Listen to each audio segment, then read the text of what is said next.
Alors mes chers amis, j'ai la joie de vous retrouver pour une conférence au sujet de la fête tellement belle, tellement grande de Hanouka. Qu'est-ce que cette fête recèle en elle et quelles sont les leçons qu'elle va être en mesure de nous donner? J'aimerais pour ce faire commencer par vous poser deux questions importantes qui se posent. La première, la Gemara dans le traité de Shabbat, en page 23, dit la chose suivante. Amar Ravuna. Ravuna disait Haragil bener avianle banim talmidei chachamim. Celui qui est méticuleux dans la mitzvah d'allumer les bougies, celui-là aura le droit d'avoir des enfants qui seront des sages en Torah, des érudits en Torah, les talmidei chachamim. De quelle bougie parle-t-on? De quel allumage parle-t-on? Disent les décisionnaires, on parle des bougies de Hanouka. Il y en a qui disent, on parle aussi des bougies de Shabbat. Quelle est la plus grande aspiration qu'ont des parents que de pouvoir voir leurs enfants devenir des gens érudits en Torah? Eh bien, Ravuna dit, il n'y a pas de problème. Si tu fais attention à bien allumer les bougies de Hanouka, tu auras le droit des enfants Talmidei Chachamim. Et le Bach, il va rajouter, et il va dire, que si le père lui-même est en mesure de devenir un érudit en Torah, qu'il consacre du temps pour étudier la Torah, eh bien lui aussi, il deviendra un sage en Torah grâce au fait qu'il est pointilleux dans son allumage des bougies de Hanouka. Et la question bien évidemment qui se pose, quel rapport? Si on continue un petit peu l'étude de cette même Gemara, la Gemara va dire par exemple, celui qui est méticuleux dans l'accomplissement de la mitzvah de la mezouza, il aura le droit à un bel appartement. Celui qui est méticuleux dans la mitzvah des tzitzit, il aura le droit à de beaux vêtements. Celui qui est méticuleux dans la mitzvah du kiddush, il aura le droit à une prospérité énorme, à tel point qu'il aura plein de tonneaux de vin, de bons vins, qui se trouveront chez lui à la maison. Alors à la rigueur, je peux comprendre. Si quelqu'un il fait en sorte d'avoir une belle mezouza, alors Dieu va lui dire, ce serait dommage, que l'appartement sur lequel tu fixes ta mezouza ne soit pas assorti à cette belle mezouza. Tu as une belle mezouza, et bien on va te donner les moyens d'acheter un bel appartement qui sera vraiment assorti à ta mezouza. Si quelqu'un met des beaux tzitziot, Dieu va lui dire c'est dommage que tes tzitziot ne soient pas assortis à ton vêtement. Et bien on va te donner des beaux vêtements pour que tes tzitziot soient assortis à tes vêtements. Je peux encore comprendre, le vin pareil. Mais quel rapport entre le fait de bien allumer la Hanoukia et le fait d'avoir des enfants qui deviendront les Talmidei Chachamim? Première question. Deuxième question. Qu'est-ce que signifie le terme Hanouka? Disent nos maîtres, il faut découper ce mot en deux mots. Chanou, ça veut dire ils se sont reposés, ils ont campé. Ka, ça veut dire café. Café, c'est 25. Ça veut dire quoi? C'est-à-dire que les Bnei Israël, une fois qu'ils ont réussi à emporter la guerre contre les Grecs, ils ont fini d'emporter la guerre le 24 au soir. Quand est-ce qu'ils ont vraiment pu s'installer dans leurs meubles, se reposer? C'était le 25. Et donc le 25 qui se lève, on célèbre la fête de Hanouka en souvenir de Hanou Café, du fait que Baruch Hashem, les Bnei Israël ont eu la paix le 25 qui se lève. Je vous pose une question. Si effectivement la victoire a été décrochée le 24 qui se lève, c'était bien à ce moment-là le miracle. Le miracle, ça n'a pas été que le lendemain de la victoire, ils aient pu se reposer. Le miracle, c'était de pouvoir emporter cette victoire fulgurante contre des armées tellement puissantes. Or, quand est-ce qu'on aurait dû célébrer la fête de Hanouka? Le 24, au moment où il y a véritablement eu le miracle. Pas le lendemain du miracle, pas le 25. Alors, il y en a qui ont vraiment voulu dire que le miracle a eu lieu le 25, que la guerre a été remportée le 25. Et d'ailleurs, la preuve qu'ils amènent, c'est que Nescafé. Vous buvez tous le matin du Nescafé. Nescafé, c'est-à-dire Nes, le miracle a eu lieu, café, le 25. Mais il faut savoir que, s'il est vrai que le Rambam va dans ce sens, de nombreux commentateurs vont dire que pas du tout. Le miracle a eu lieu le 24. D'où la question qui va se poser. Alors pour pouvoir répondre à ces deux questions, il faudrait tout d'abord qu'on commence à s'interroger au sens de Hanouka. Que s'est-il passé pendant la fête de Hanouka? Qu'est-ce que nous venons exactement célébrer? Il faut savoir qu'il y a eu principalement deux miracles. Le premier miracle, c'est le miracle de la guerre qui a été remportée par les Hashmonaïm. Si on veut essayer de s'imaginer ce qui s'est passé à ce moment-là, il y avait des armées grecques, entraînées, super puissantes, aguerries, armées, qui ont mené un combat contre une poignée d'hommes, les Hashmonaïm. Les Hashmonaïm, c'était des gens qui passaient leur temps à étudier la Torah. Ils n'étaient pas préparés au combat. Ils n'étaient pas entraînés. C'était des vieillards. Ils n'étaient pas armés. Et malgré tout, ils se sont dit, on va essayer de se battre contre les Grecs. Et vous imaginez un petit peu l'aspect complètement inéquitable de ce combat. Des armées énormes qui se sont battues contre une petite poignée d'hommes qui n'étaient pas du tout prêts au combat.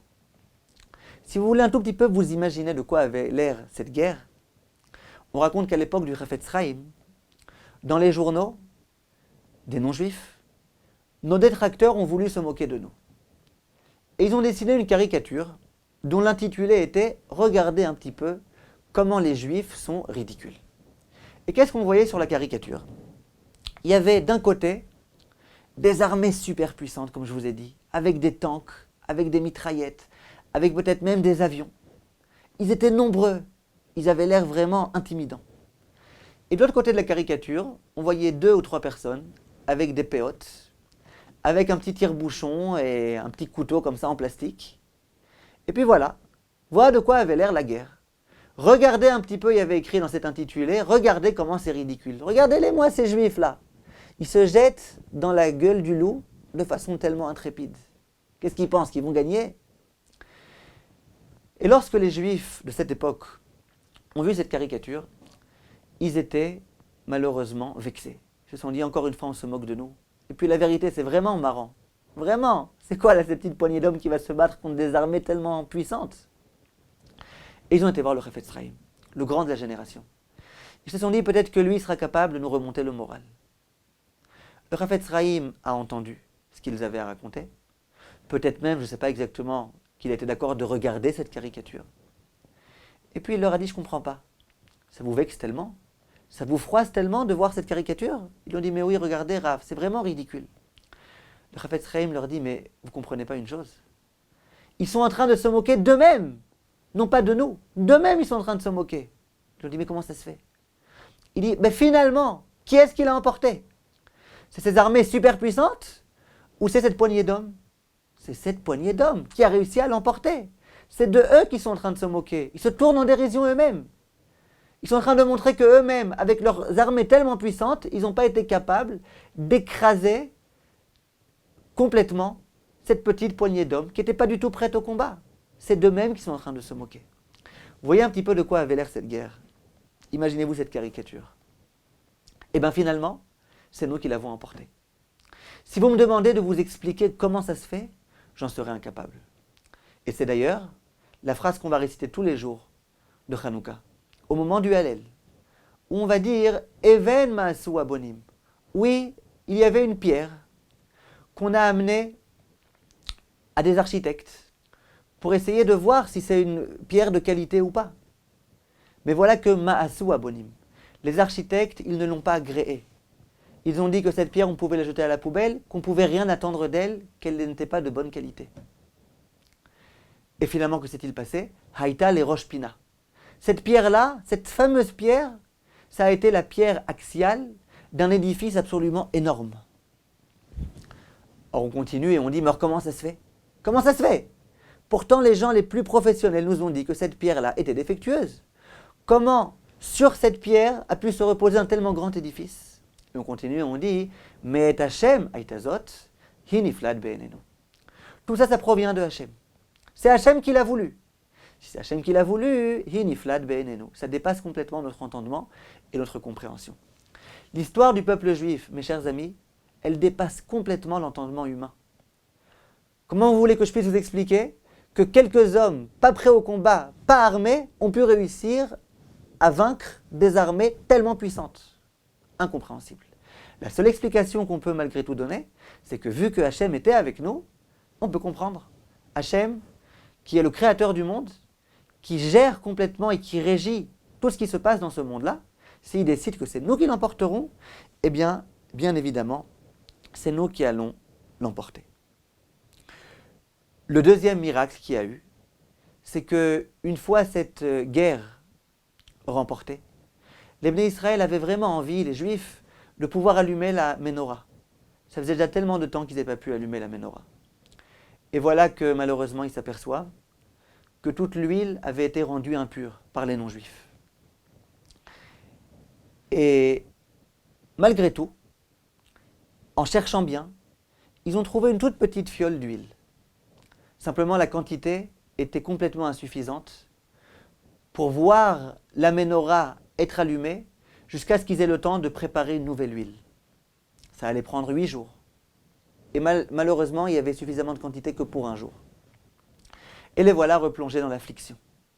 Il restait un petit peu d'huile qui n'était pas rendue impure, mais trop peu. Et malgré tout, ils se sont dit, on va faire ce qu'on peut.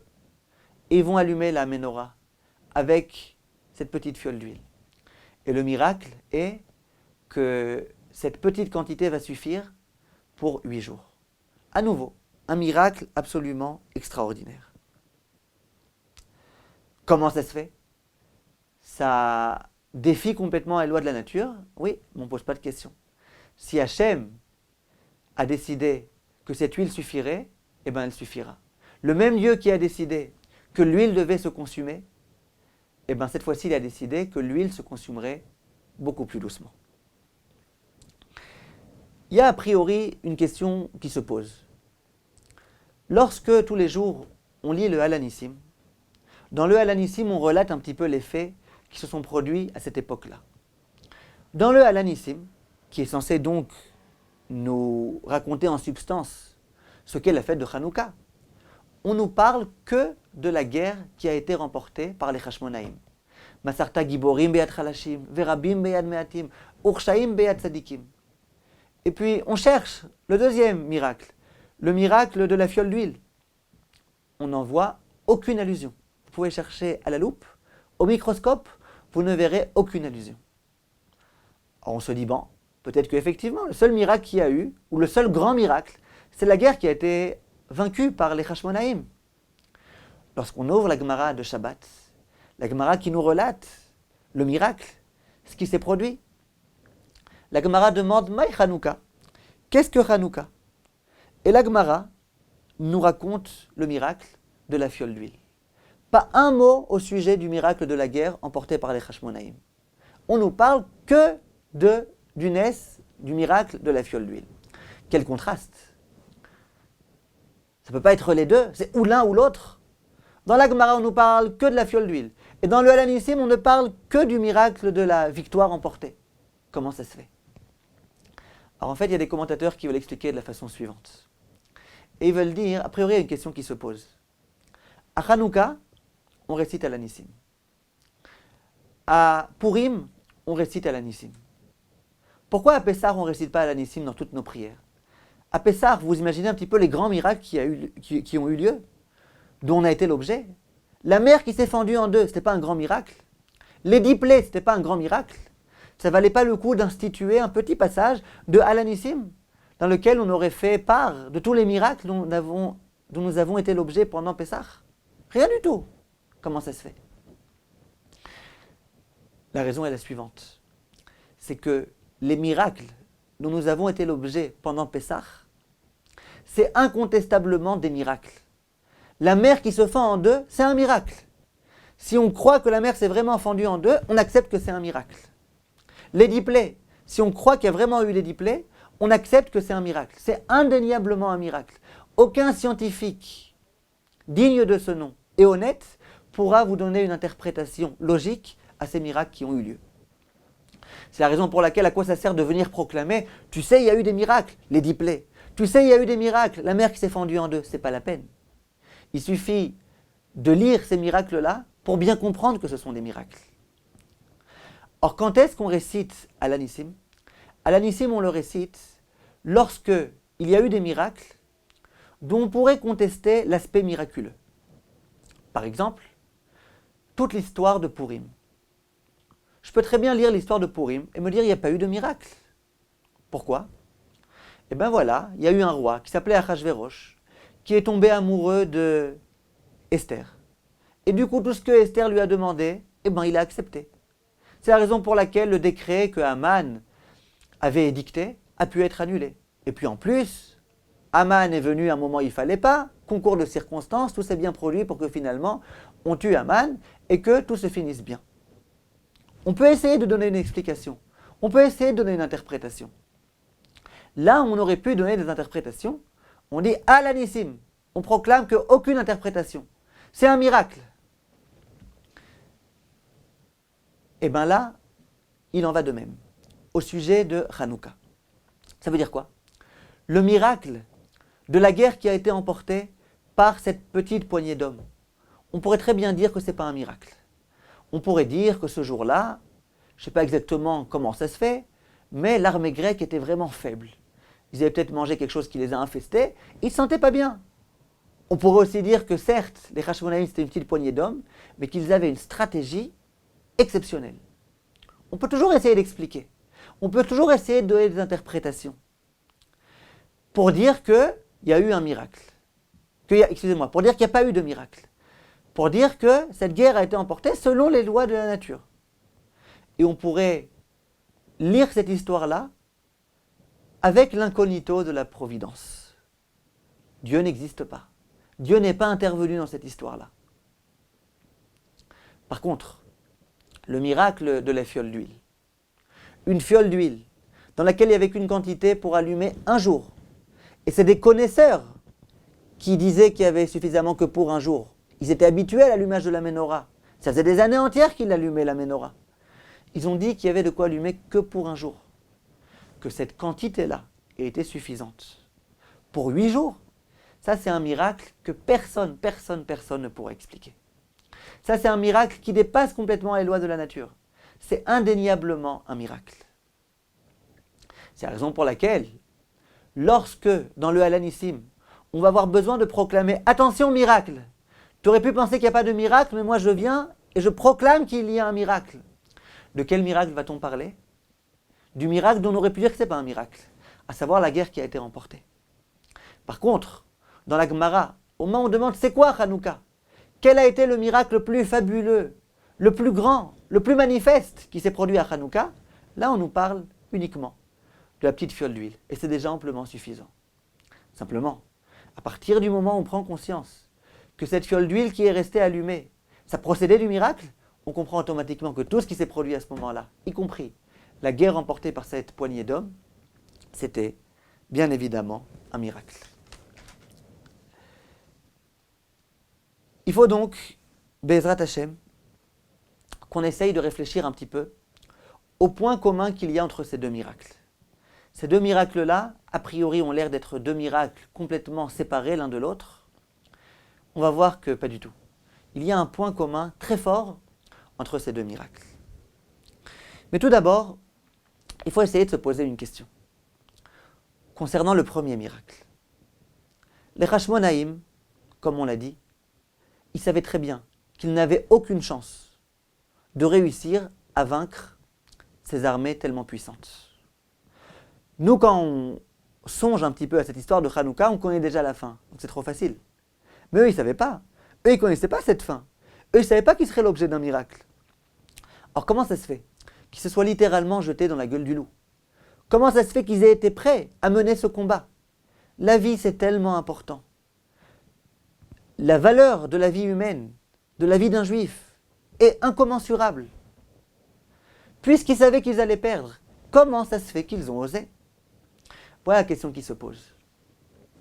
Et la réponse qu'il convient d'apporter, c'est que les Hashmonaïm étaient conscients du fait que vivre comme des Grecs, ça veut dire la mort assurée.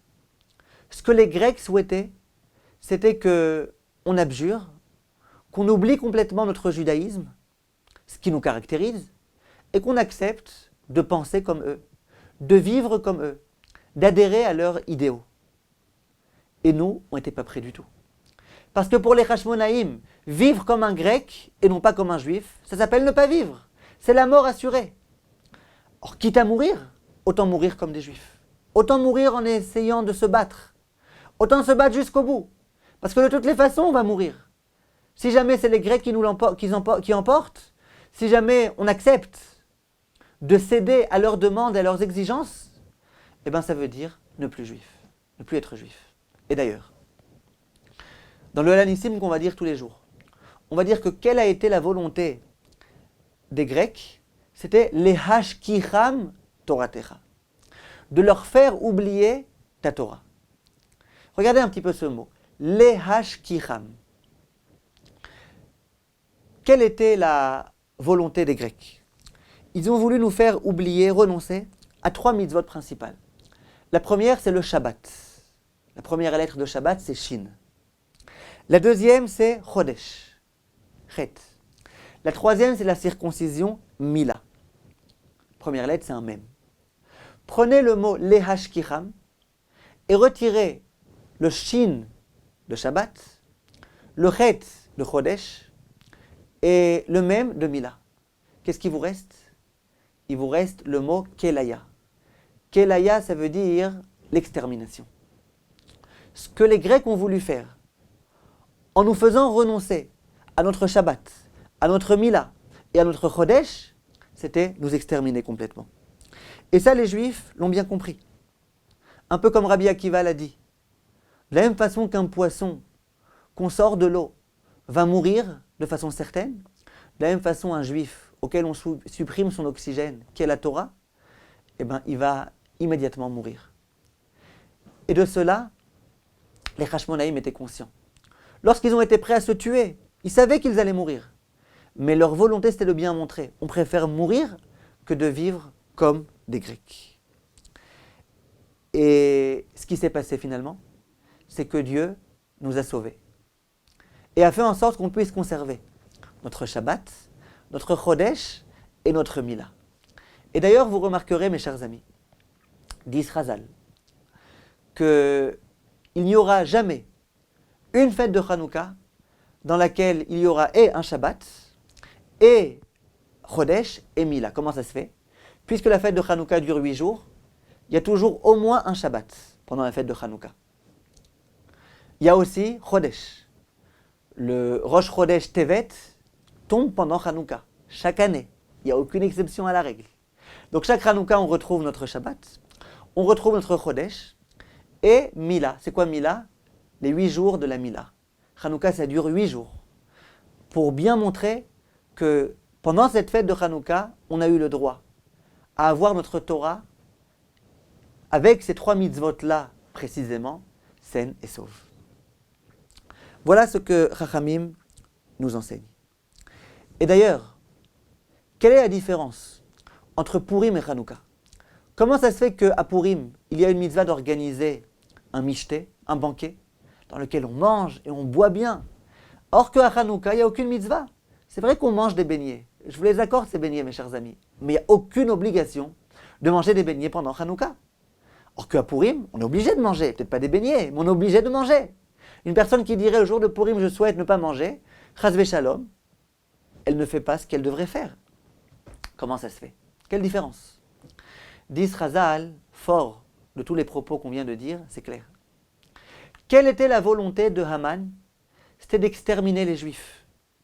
Pas simplement leurs idéaux, pas simplement leur mode de pensée, leur corps aussi. Pour Haman, le Juif n'a pas le droit d'exister. C'est une race inférieure, comme on aura dit ailleurs, et donc il n'a pas le droit d'exister. Et même si jamais on était venu voir Haman, et qu'on lui avait dit on accepte de se prosterner face à toi, on accepte d'étudier dans tes universités, etc., etc., Haman nous aurait dit, pas du tout, moi je ne suis pas intéressé, moi je veux tous vous exterminer.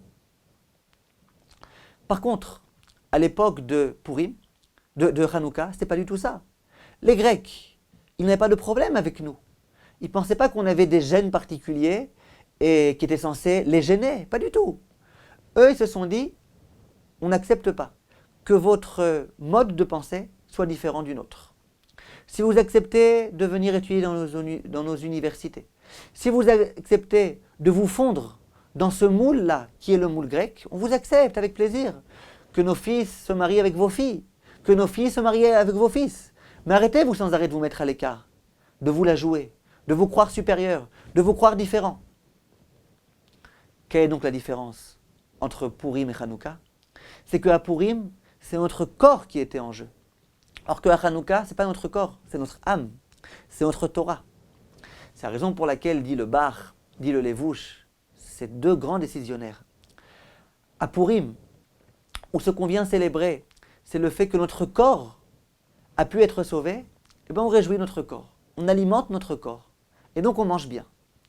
Par contre, à Hanouka, c'est notre âme qui a été sauvée. C'est notre Torah qui a été sauvée. C'est la raison pour laquelle, pendant Hanouka, ce n'est pas la peine de nourrir notre corps. Notre corps, lui, il n'avait pas de problème. Lui n'était pas en péril. Comment on réjouit notre âme? On allume les bougies de Hanouka, on chante, on intensifie l'étude de la Torah, ainsi qu'il y a écrit dans les décisionnaires. Le moment de Hanouka, c'est un moment dans lequel il faut essayer d'étudier davantage la Torah. On récite le Hallel. Toutes ces choses-là spirituelles qui viennent alimenter notre âme. Au lieu de s'amuser, d'user notre âme, on alimente notre âme. Voilà la différence entre Purim et Hanouka. Parce qu'à Hanouka, c'est notre Torah qui était en jeu. Et ce miracle-là, de Hanouka, ça a bien prouvé une chose. C'est que dans la mesure où les Hashmonaïm n'ont pas été d'accord de renoncer à leur Torah, eh bien Hachem a fait à leur égard un miracle. Un miracle qui dépassait les lois de la nature. Quel miracle? Que cette petite poignée d'hommes ait réussi à vaincre des armées tellement puissantes. Hachem voit qu'on n'était pas prêt à renoncer à notre Torah. Hachem a fait en sorte qu'on puisse conserver notre Torah. C'était ça, l'essence du premier miracle. Si on réfléchit un petit peu à ce qui s'est passé lors du deuxième miracle. Comme on l'a dit, les Juifs ont voulu à nouveau allumer la menorah, et malheureusement, il n'y avait plus suffisamment d'huile pure. Toute l'huile était devenue impure, il restait qu'un tout petit peu d'huile pure. Et cette huile pure a suffi. Le Pnei Yehoshua pose une question. Il dit, je ne comprends pas, on a pourtant un principe. C'est que l'huile qui est devenue impure, on a le droit de s'en servir pour le bien de la collectivité. Si c'est pour un usage personnel, non, mais pour la collectivité, on a le droit. Là, la menorah, on l'allumait pour l'ensemble du peuple juif. Donc l'allumage de la menorah, c'était une utilisation collective. Donc dit le Pnei Yehoshua, on aurait très bien pu allumer la menorah avec de l'huile impure. Et de l'huile impure, il y en avait plein, ça manquait pas du tout.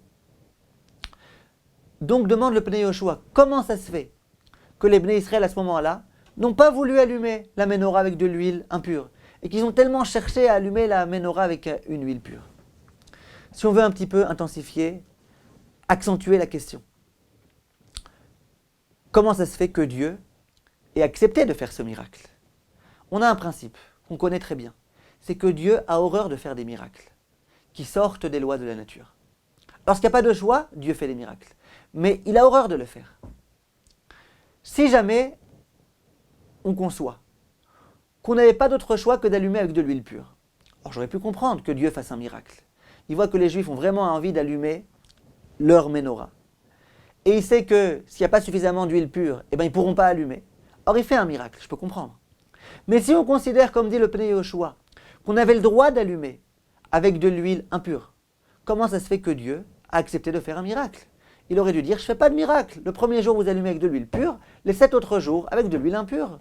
Jusqu'à ce que vous ayez le temps de créer, de faire une nouvelle huile. Mais si on va encore plus loin, comment ça se fait qu'on ait fait de cela une fête? Toute la fête de Hanouka, entre autres, est célébrée grâce au fait qu'il y a eu un super miracle. Moi, je vous pose une question. Si jamais il y avait eu un miracle, grâce auquel on a eu, Baruch Hashem, une délivrance, alors je comprends qu'on doive fêter ce miracle-là. Mais si jamais, même sans le miracle, de toutes les façons, ça n'aurait pas été la fin du monde. Alors pourquoi fêter ce miracle? Ça veut dire, si jamais on n'avait pas le droit d'allumer avec de l'huile impure, alors je comprends qu'il y a eu un miracle salvateur, un miracle sans lequel on n'aurait pas pu allumer la menorah, donc il y a de quoi se réjouir. Mais si je considère que même si jamais il n'y avait pas eu ce miracle, de toutes les façons on aurait pu s'en sortir, en allumant la menorah avec une huile impure, vu que c'est pour le bien de la collectivité. Or qu'est-ce qu'il y a à être tellement joyeux? Baruch Hashem, il y a eu un miracle, il y a eu un super miracle, un très grand miracle. Mais c'est pas grave, même s'il n'y avait pas eu ce miracle, malgré tout on aurait pu allumer la menorah. Comprenez un petit peu les questions qui se posent ici, mes chers amis. Quelle est la réponse? La réponse, à mon avis, est la suivante. c'est que les Juifs, à ce moment-là, ont exprimé une volonté de pouvoir accomplir les mitzvot de la façon la meilleure possible et imaginable. Les Juifs viennent de vaincre la guerre. Leur première aspiration, la plus ardente, c'est de pouvoir enfin allumer la menorah. Ils viennent pour allumer la menorah, malheureusement, catastrophe, il n'y a que de l'huile impure, quasiment. Alors, on a essayé peut-être, à ce moment-là, les rabbinim, de les rassurer et de leur dire, mais c'est pas très grave, on peut allumer avec de l'huile impure, Pnei Yoshua et compagnie. Huile impure. Alors quoi, c'est pour ça qu'on a fait la guerre? Pour finalement accomplir les mitzvot de façon a posteriori? Pour devoir dire, ouais, c'est impur, mais c'est pour la collectivité. C'est pour ça, nous, qu'on a réussi à vaincre cette guerre. C'est ça, nous, qu'on voulait? Pas du tout. Nous, on voulait pouvoir finalement accomplir les mitzvot comme il faut, comme il se doit, sans concession, sans avoir besoin d'avoir recours à des principes de halakha que, malgré tout, finalement, a posteriori, on peut se baser sur. Pas du tout. Eux, ils voulaient accomplir les mitzvot de la façon la plus pure possible. Eh bien, figurez-vous que Hachem a vu cette volonté-là. Il était prêt à faire un miracle. Hachem, qui généralement ne fait pas de miracle sans raison. Là, il a dit, ça c'est une bonne raison. Je vois comment mes enfants ont envie d'accomplir les mitzvot de la façon la meilleure, idéale. Eh bien, je vais leur faire un miracle pour qu'ils puissent avoir un allumage idéal. Et les Juifs étaient super joyeux. Ils étaient super joyeux. À tel point qu'ils ont considéré que sans ce miracle, c'était la fin du monde. Comment ça se fait qu'on célèbre la fête de Hanouka? Parce que les Juifs étaient conscients que grâce au miracle, on a pu bien allumer. S'il n'y avait pas eu le miracle, on n'aurait pas pu bien allumer. On aurait dû allumer avec une huile impure. Ça ne valait pas le coup. C'est pas ce qu'on voulait. Eh bien, ce miracle-là, ça a été pour eux quelque chose de tout à fait salvateur. De pouvoir bien accomplir les mitzvot, c'est pour eux quelque chose de salvateur. Et donc ça valait le coup pour eux de fixer une fête en souvenir de cette victoire-là. Pouvoir accomplir les mitzvot comme il faut. Et c'est peut-être la raison pour laquelle, pendant Hanouka, il y a une halakha qui défie complètement toutes les halakhot de la Torah. Vous savez que dans la halakha, il y a un devoir d'accomplir les mitzvot. Et il y a aussi un devoir d'accomplir les mitzvot behidur, comme on dit en hébreu. Ça veut dire de façon encore un petit peu meilleure. Maintenant, il y a des halakhot dans le hidur. Je vous donne un exemple. Je peux trouver un etrog, ou des tfilines par exemple, ou peu importe quelle mitzvah. J'ai un etrog qui coûte 100 shekels. Et puis pour 100 shekels, je peux me trouver, pour 20 euros, je peux me trouver un etrog qui est tout à fait kasher, selon les normes de la halakha. Je trouve à côté un etrog qui coûte, au lieu de 20 euros, qui coûte 2000 euros. Mais alors celui-là, qu'est-ce qu'il est beau. Il est vraiment méouda. Est-ce que je suis obligé de dépenser 2000 euros pour acheter ce etrog qui est tellement beau ou pas? Dit la halakha, pas du tout. Alors quoi? Je vais acheter le etrog à 20 euros, alors qu'il y en a qui sont un peu plus beaux? Dit la halakha, regarde bien. Le etrog, il coûte 20 euros, un etrog kasher. Tu dois être prêt à dépenser jusqu'à un tiers du prix de ce etrog pour avoir un etrog plus beau. C'est-à-dire que si un etrog kasher, ça coûte 20 euros, tu dois être prêt à dépenser 20 euros plus un tiers de 20 euros pour pouvoir acheter un etrog. Un etrog kasher, il coûte 100 shekels, tu dois être prêt à dépenser jusqu'à 133 shekels pour acheter un etrog un petit peu plus beau. Mais 2000 euros, sûrement pas. Voilà ce que la halakha dit dans les halakhot du lulav, et c'est le cas dans toutes les autres mitzvot. Vient ici la halakha au sujet de Hanouka, et elle va complètement contredire ce principe-là. Alors que c'est une mitzvah d'ordre rabbinique, pas comme le etrog, qui est une mitzvah de la Torah. Comment ça va se traduire? D'après la halakha stricte, pendant Hanouka, on peut chaque jour allumer une seule bougie. Le premier jour, comme le deuxième jour, comme le 8e jour. Une seule bougie, ça suffit amplement.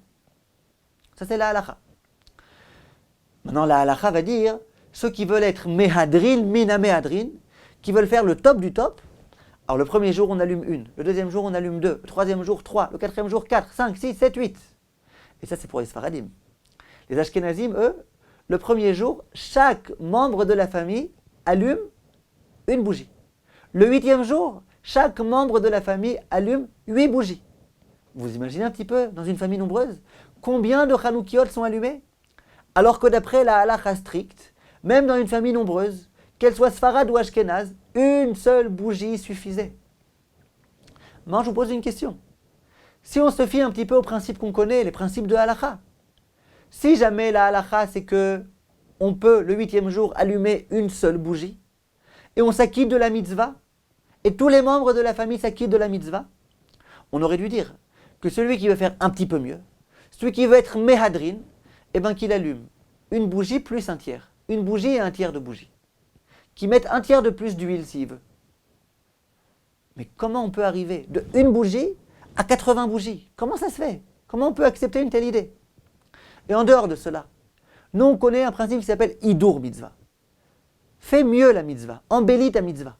Mais d'où on a vu un principe qui s'appelle Amehadrin min Amehadrin. Le Hidur du Hidur. Ça n'existe pas ça. C'est une invention d'Hilchot Hanouka. Comment ça se fait? À mon avis, l'idée est là. Qu'est-ce qu'on vient célébrer pendant Hanouka? On vient dire à Hachem, merci Hachem, merci. Merci de quoi?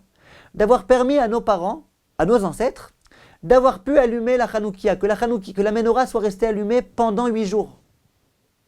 Mais pourtant, on sait très bien que dans tous les cas, ils auraient pu allumer avec une huile impure. Mais nous, on dit non, non, merci Hachem de leur avoir permis d'allumer la menorah de la façon optimale, avec une huile pure. Si on est vraiment sincère et qu'on est joyeux du fait que nos parents, nos ancêtres ont pu allumer de la façon la meilleure possible et imaginable, eh bien nous aussi. Il faut qu'on soit prêt à allumer de la façon la meilleure possible et imaginable. Comment on fait? Eh bien dans Hanouka, on fait Hidur, Hidur mina Hidur, Mehadrin mina Mehadrin. Ça aurait suffi une bougie et un tiers? Non, 8 bougies, 80 bougies. Pour bien montrer qu'à Hanouka, il y a d'autres règles. À Hanouka, on est tellement joyeux que nos parents aient pu bien allumer. Alors nous, d'une certaine façon, pendant cette fête de Hanouka, on ne compte pas, on ne calcule pas. On accomplit tout de la façon la meilleure. Si on réfléchit un tout petit peu plus, mes chers amis, il y a une autre question que nos maîtres posent. Qui est-ce qui a rendu cette huile-là, qui se trouvait à cette époque-là, impure? C'est les non-juifs. Ça veut dire quoi qu'un non-juif rend l'huile impure? Ça veut dire quoi? Chez les non-juifs, ça existe, la pureté et l'impureté? Ça n'existe pas. Qu'une huile devienne impure au contact d'un non-juif, c'est une disposition de nos maîtres. Des rabbanan. Nos maîtres ont dit, de peur qu'on en vienne trop à se rapprocher des non-juifs, nos maîtres ont dit, il y a une gezéra. On va prendre une disposition. Toute huile qu'un non-juif va toucher, elle va devenir impure. Comme ça, les juifs ils feront attention à ne pas trop s'approcher des non-juifs, et comme ça, les barrières seront respectées. Donc si on réfléchit bien, d'après la Torah, cette huile-là était pure, elle n'était pas impure. On aurait très bien pu allumer la menorah avec cette huile-là puisqu'elle était pure. Qui est-ce qui a décidé que cette huile devait être impure? C'est nos maîtres. Oh, d'accord, nos maîtres ont dit que c'était impur, mais là on n'a pas le choix. On aurait très bien pu allumer avec cette huile qui, d'après la Torah, est pure. C'est que d'après nos maîtres qu'elle est impure. Non. Nos ancêtres, ils n'ont pas voulu commencer à faire ce genre de concession. Nos ancêtres, pour eux, c'était, si nos sages ont dit que ça devait être impur, eh bien c'est impur. Ah, mais d'après la Torah, c'est pur? Peu importe. Nous, on veut allumer de la façon la meilleure, même d'après nos maîtres. Voilà un petit peu le miracle de Hanouka, ce qui symbolise pour nous. Une envie, une volonté de la part de nos ancêtres de ne faire aucune concession. Pourtant, d'après la Torah, c'était pur. Et même si on considère que c'est impur à cause de nos maîtres, mais là, c'était pour le bien de la collectivité. Il y en aurait eu des raisons de pouvoir allumer cette menorah en étant très joyeux et sans se prendre trop la tête. Nos ancêtres, pas du tout. Nos ancêtres, ils étaient conscients de l'importance, de l'urgence d'accomplir les mitzvot de la façon la meilleure. Pour eux, devoir allumer en faisant économie de cette Xerat Rachamim, c'était déjà pas du top, c'était déjà pas super. Et bien nous, c'est aussi exactement ce qu'on vient célébrer. Quand on allume 8, 80, c'est pour bien montrer ce point-là. Combien ça serait donc triste de vivre cette fête de Hanouka ou de sortir de cette fête de Hanouka, et que lorsqu'on va avoir une mitzvah qui va se présenter face à nous, on va la refouler. On ne va pas l'accomplir comme il faut. Ce serait dommage. Si on est vraiment sincère, tout ce qu'on célèbre pendant Hanouka, c'est merci Hachem d'avoir été prêt à faire un miracle pour donner à nos ancêtres la possibilité de bien accomplir les mitzvot de la façon la meilleure possible. Et nous, maintenant, on va avoir une mitzvah qui va se présenter face à nous. Et on ne va pas l'accomplir de la façon la meilleure. Ça voudrait dire un petit peu qu'on se moque de nous-mêmes. Voilà, mes chers amis, ce que ces deux miracles viennent exprimer pour nous. Le premier miracle, c'était « Ah, vous ne voulez pas renoncer à votre Torah? Vous êtes prêt à vous battre contre ces armées grecques pour ne pas renoncer à votre Torah? Je vous fais un miracle. Que vous réussissiez à vaincre ces armées grecques. » Deuxième miracle, c'est pas simplement que vous n'êtes pas prêt à renoncer à toute la Torah. C'est que vous n'êtes même pas prêt à renoncer à des petites dispositions de nos maîtres, entre guillemets. Vous n'êtes même pas prêt à renoncer à un allumage a priori du a priori. Ben, je vous fais aussi un miracle. Voilà ce que ces deux miracles viennent nous apprendre, nous enseigner. On peut peut-être à présent répondre à la deuxième question qu'on a posée. On a dit, comment ça se fait qu'on célèbre Hanouka le 25? Pourtant le 25, tout était déjà fini. Le miracle était déjà fini. La guerre était déjà emportée. Réponse oui. Mais qu'est-ce qu'on vient vraiment célébrer? On vient célébrer le fait qu'on ait réussi à vaincre ces armées grecques. C'était pas ça qu'on souhaitait. Nous, on ne souhaitait pas simplement vaincre les armées grecques. On ne souhaitait pas simplement triompher. C'était pas ça la finalité de la guerre, du combat. La finalité, c'était quoi? C'était de pouvoir les vaincre pour ensuite pouvoir accomplir les mitzvot et étudier la Torah. Simplement, tant qu'ils étaient en train de se battre, ils pouvaient allumer la menorah, ils pouvaient étudier la Torah, ils pouvaient accomplir les mitzvot, ils pouvaient encore rien faire. Le 24 au soir, le 24, la victoire a été décrochée. Mais ce n'était pas encore ça l'essentiel. La finalité, ça a été quoi? Ça a été lorsque le 25, ils ont pu enfin allumer la menorah, ils ont pu enfin étudier la Torah, ils ont pu enfin observer le Shabbat, ils ont pu enfin observer les Rashi Chodashim, ils ont pu enfin procéder à la circoncision de leurs enfants. C'était ça, la finalité.